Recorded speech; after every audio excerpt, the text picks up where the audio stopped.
5 minute দাঁড়াও। কই গো, এই দেখো তোমার জন্য বেনারসি শাড়ি নিয়ে আইছি।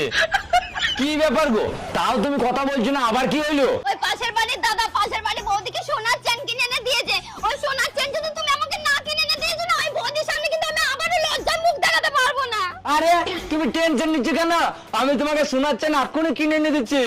কই গো, এই দেখো তোমার জন্য সোনার চেন এনেছি। কি হইলো গো, কথা বলছো না কেন, কি হয়েছে? ওই পাশের বাড়ির দাদা পাশের বাড়ি বৌদিকে স্কুটি কিনে দিয়েছে। ওই স্কুটি যদি তুমি আমাকে না কিনে এনে দিয়েছো না, তাহলে ওই বৌদির সামনে কিন্তু আবার আমি লজ্জায় মুখ দেখাতে পারবো না। আরে তা তুমি টেনশন নিচ্ছ কেন? আমি এক্ষুনি তোমাকে স্কুটি কিনে এনে দিচ্ছি। কই গো, এ নাও স্কুটির চাবি। আর শোনো, স্কুটি বাইরে দাঁড়া আছে, তুমি যদি কোথাও যাও আরামসে যেতে পারো, তেল আমি ফুল করে দিয়েছি, ঠিক আছে? আমি কিন্তু চললাম। হ্যাঁ আরে কিন্তু তুমি কোথায় যাচ্ছো?